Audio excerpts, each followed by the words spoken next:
자, 오늘 장에 대한 전략은 또 어떻게 세워볼 수 있을지 가장 먼저 종목 스나이퍼 통해서 풀어보도록 할 텐데요. 포스원의 하창봉 팀장과 함께하겠습니다. 어서 오세요. 네, 안녕하세요. 네. 자, 오늘 장에서 외국인의 가장 관심이 가졌던 그런 종목 확인해 보겠습니다. LG전자를 가장 많이 사들이는 모습이 눈에 띄었었는데요. 어제에 이어서 오늘까지 그런 모습을 보여줬었죠. 이 외에는 또 어떤 종목들이 있습니까? 네, 오늘 사실 시장 같은 경우는 북한이 이제 미사일을 발사한다는 우려감 때문에 조금 긴장을 했습니다만 오히려 수급적인 면에서는 외국인이 현 선물 동시 매수가 들어오면서 장을 그래도 좀 받쳐줬지 않나 보겠습니다. 올 역시나 외국인들 기간 상당히 좀 대형 위주로 많이 매수가 들어왔던 것 같습니다. 그래서 외국인이 순매수한 종목 중에서 상승 탄력이 좋았던 종목 좀 살펴드리면 현대제철, 풍산, LG디스플레이, LG화학, 호텔신라가 있었던 것 같습니다. 현대제철, 철강이라든지 비철금속, 풍산 같은 종목들이 이틀 연속 반등하는 흐름을 보여줬고요. LG디스플레이는 상당히 좋은 흐름을 보이고 있죠. 올 또 삼성 모바일 디스플레이와 함께 특허 관련해서 기술 유출 혐의로 오히려 상대적으로 강세를 보이면서 4%의 강세를 토한 것 같습니다. LG화학도 하락인데 바닥권에서 반등을 했죠. 이 5가지 종목 중에서 그래도 한 가지 종목만 살펴드리면 그 종목은 호텔신라입니다. 제가 왜 이 5가지 종목 중에서 화학주라든 철강주, IT주를 빼고 호텔신라를 말씀드리냐면 사실 IT라든 철강주는 조금 계속적으로 좀 관심을 좀 시켜봐야 되는데 약간 순환 기술적 반동을 보는 것이고요. 호텔신라가 특징주로 제가 잡아드린 이유는 사실 주 초반만 해도 중국의 어떤 AI 확산 우려 때문에 호텔신라라든지 관련주들이 많이 급락을 했습니다. 중국인 출입객 수가 감소할 수 있지 않을까 그런 이야기도 급락을 했는데 실제적으로 보면 이틀 연속 주가가 회복하면서 다시 한번 55,000원대 언저리까지 올라오는 모습이고요. 그러한 기관의 매도세를 외국인이 받쳐주면서 상당히 좋은 흐름을 보여주고 있다 그렇게 말씀드리겠습니다. 사실 AI 확산 삭대에 대해서 우리가 예측할 수 있는 부분은 아닙니다만은 실제로 지금 시장 전체적으로 약간은 시장이 조정 아닌 조정폭에 들어가다 보니까 외국인이나 기관 자금 자체가 내수 방어주 위주로 들어가지 않나 그렇게 좀 포커스 맞춰드리겠고요. 실제 호텔신라는 1분기 실적도 안 좋을 가능성이 많은데 하반기에 많은 모멘텀을 갖고 있습니다. 그도 그런 것이 작년부터 리노베이션 공사 새로 들어갔죠. 서울에 있는 호텔 여기 하반기 정도 재오픈한다 그러고 그런 흐름을 좀 갖고 있기 때문에 최근에 좀 강세를 가져갔지 않나 보겠고요. 차트 잠깐 보면 사실 호텔신라라는 종목이 최근에 55,000원 정도에 상당히 좀 힘들었습니다. 한 3주 정도 되는 것 같아요. 55,000원 정도에서 멈춰 있다가 순간순간 조정을 보였죠. 그리고 주 초반 같은 경우는 3일 연속 하락을 했었는데 그 결정적 이유는 AI 확산 우려 때문에 여행주가 좀 동반 급락을 했다 말씀드리는데 전체적으로는 외국인이 이틀 연속 매수를 해주면서 다시 올라오는 그림이 있기 때문에 물론 단기적으로 또 55,000원이라는 가격에서 저항은 받을 수 있습니다만은 약간 큰 그림에서 본다면 호텔신라의 우상향 트렌드는 무시할 수 없지 않나 보겠습니다. 시간이 문제지 6만 원 이상까지 갈 수 있는 가능성을 열어두고 있습니다. 그래서 항상 이런 종목 같은 경우는 제가 판단할 때도 약간 역발상 매매식으로 올라갈 때 추격하는 거는 조금 리스크할 수 있습니다만 호텔신라 다시 한번 21선이 위치하고 있는 53,000원 언저리에 재매수할 기회가 온다면 조금 장기적 관점에서는 계속적으로 매수 관점이 유효한 종목이다 말씀드리겠습니다. 이어서 기관이 매수한 종목도 확인해 볼 텐데요. 오랜만에 음식료주도 눈에 띄었었죠. 자세한 내용들 확인해 보겠습니다.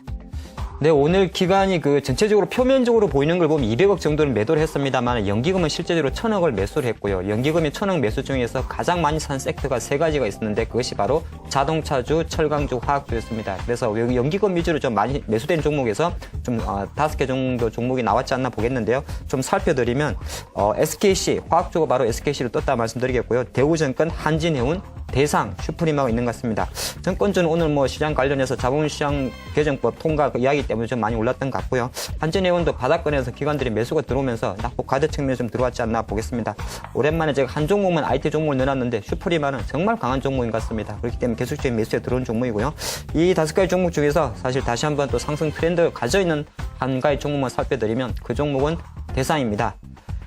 오늘도 기관도 제가 매수한 종목 중에서 탑픽으로 대상을 찾은 이유는 사실 SK라든지 지금 바닥권에서 반등하는 종목에 대해서는 시장이 좀 받쳐줘야 될 것 같고요. 그래도 뭐니 해도 대상도 외국인이 매수했던 호텔신라와 마찬가지로 대표적인 내수 수혜지지 않나 보겠는데 지금 보면은 대상 같은 경우는 워낙 이제 많은 이야기를 하기 때문에 조금 좀 식상할 수 있습니다만은 사실은 4월 초에 국제 원자재 곡물 가격이 급락을 했습니다. 옥수수 가격, 콘, 소이빈 많이 급락을 했는데 아직 그 반등세를 가져가지 못하고 있다는 것이고요.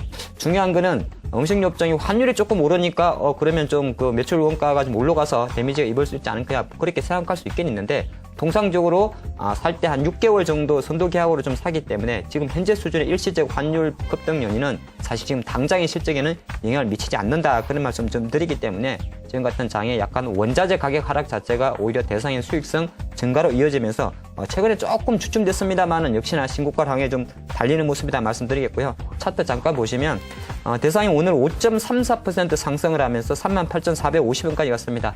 전반적으로 지금 같이 시장과 완전 디커플랜드 종목이죠. 시장은 여기 있는데 대상은 여기 있다는 건 그만큼 자금 흐름 자체가 대상 쪽으로 많이 몰린다 그렇게 보는 것이고, 그런 흐름에서 봤을 때 일봉으로만 보면 조금 글쎄요, 오늘이 양봉이기 때문에 패턴상으로 봤을 때는 내일 추가 상승 가능성을 열어두고 있죠. 하지만 절대 가격 측면 4만원 가격이 바로 머리 위에 있기 때문에 약간 단기적 일봉으로 접근한다 그랬을 때는 사실 내일 당장 추격하기는 부담스럽다 보는 것이고, 음식 욕적은 제가 계속 드리는 말씀이 월봉이라든지 좀 장기적 관점으로 보셔야 됩니다. 지금 2013년도 접어들어서 그래도 월봉 기준으로 4개월 연속 양봉이 나온다는 것은 그만큼 시장 주도 섹터로서의 메모를 가져간다 이렇게 정리할 수 있겠죠. 그래서 타이밍의 문제죠. 타이밍 관점에서는 항상 대상 좀 계속 관심 종목에 넣어두시면서 남들이 아니다 싶을 때 좀 매수하는 게 좋을 것 같고요. 가장 그 가까운 팁은 21선을 타고 가면서 올라가고 있습니다. 빨간 선이 21선인데요. 지금 수준에는 한 36,000원 밑에 있습니다만은 21선 1차 조정을 보일 때 1차 매수가 유효한 종목이 바로 음식료종 대상이지 않나 보겠습니다. 네, 마지막으로 신고가 기록한 종목도 확인해 볼 텐데요. 연일 외국인이 매수해주면서 오늘 LG전자도 신고가에 올라섰습니다. 전략들 들어볼까요? 네, 신고가 종목 중에서는 기분 좋은 종목이죠. 바로 LG전자입니다. LG전자도 신고가에 들어갔고요. 드존 비전, 한라 비스테온 공조, 파인텍, 스펙코가 있습니다. 한라 비스테온 공조는 옛날에 이름이 한라 공조였죠. 이름을 좀 확장해 갔고요. 스펙코도 제가 일부러 적어는 봤습니다. 방산 관련주인데 워낙 불안감이 있다 보니까 어느새 테마주입니다만은 신고가가 좋았다 말씀드리겠고, 오늘은 참 제가 방송하면서 신고가 종목에 LG전자를 가져올 줄 몰랐습니다. 탑픽 종목은 바로 LG전자인데요. LG전자가 오늘 실제적으로 85,000원까지 올라갔습니다. 사실 지금 최근에 워낙 그 LG전자, LG디스플레이, 이노테 쪽으로 외국인 매수세가 들어온다는 걸 많이 말씀드렸습니다만, 어제 오늘 각각 4%, 5% 상승을 하면서 오늘 85,000원 거의 신고가의 기염을 토했다 말씀드리는데, 시장에서는 그런 이야기를 하죠. 한 3가지 정도. LG전자 스마트폰 판매 자체가 올해 1분기에 좀 확장돼서 연간 기준으로 한 4천만 대 팔 수 있지 않을까, 그런 이야기 좀 나온 것 같고요. 오늘 또 증권사 쪽에서 날씨가 이제 풀리게 되면 아무래도 이제 에어컨이라든지 가전에서의 매출이 좀 증가하지 않겠느냐. 또 하나가 역시나 실적 기저 효과죠. LG전자는 사실 지금의 85,000원의 주가를 비싸다 싸다를 판단할 수가 없습니다. 왜냐하면 실적 자체가 아직 부진하기 때문에. 하지만 혹자는 그 턴어라운드 실적이 증가하는 가능성이 좀 베팅했지 않나 보겠습니다. 그러한 관점에서 전기전자 업종에서 외국인 순매수가 거의 집중적으로 들어왔던 종목이다 말씀드리겠고요. 차트 잠깐 보면서 말씀드리면, LG전자는 최근 지난해 11월 달 이후에 장기적으로 보시면 계속적으로 8만 원의 저항을 안고 있었습니다. 8만 원의 저항을 안고 있었는데, 어제 오늘 두 번의 강한 양봉, 즉 시장이 지금처럼 조정을 보였을 때 오히려 LG전자에 대한 강력한 매수 자체가 오늘 상당히 강한 흐름을 가져왔다 봅니다. 그래서 일단은 이 LG전자는 딱히 목표가를 정하고 매매하는 것보다는 주봉 관점에서 잠깐 봐드리면 한 9만 원 선까지는 기술적으로는 열려 있습니다. 하지만 이는 기술적 분석이고요. 가장 중요한 거는 바로 수급의 주체가 외국인이기 때문에, 만약에 외국인이 전기전자 업종, 특히 LG전자에 대한 매수가 계속 들어왔을 때는 계속 보유 및 홀딩 관점 하시고요. 일시 차익 실현 날아갈 때는 오히려 차트만 보고 매수하지 말고 철저히 외국인 수급에 포커스 맞추는 종목이지 않나 보겠습니다. 네, 이어서 오늘 장에서 가장 강했던 업종과 테마를 얘기해보는 시간이죠. 이슈 스나이퍼 시작하겠습니다. 경기 불황이 조금 길어지면서 기업에서 빌리는 빚도 늘어나고 있다고 합니다. 특히나 정부 통해서 빌린 돈을 뜻하는 차입금이 늘어나고 있다고 하는데요. 자세한 내용 확인해 보도록 하죠.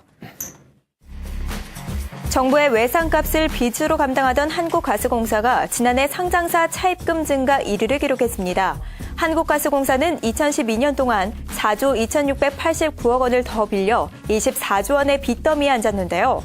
한국거래소는 경기 불황이 장기화되면서 상장사들의 빚이 증가한 것으로 분석했습니다. 특히 LNG 수입 가격 인상과 정부의 가격 통제 속에서 부채가 쌓인 한국가스공사의 차입금 증가가 두드러졌고, 한국전력공사와 현대중공업 역시 차입금이 늘어난 것으로 조사됐는데요. 하지만 차입금 감소에 나선 회사가 더 많았다고 합니다. 특히 포스코는 차입금을 2조가량 줄였고요. 대우인터내셔널과 금호산업, KT 역시 차입금을 줄이며 재무구조 개선에 나섰습니다.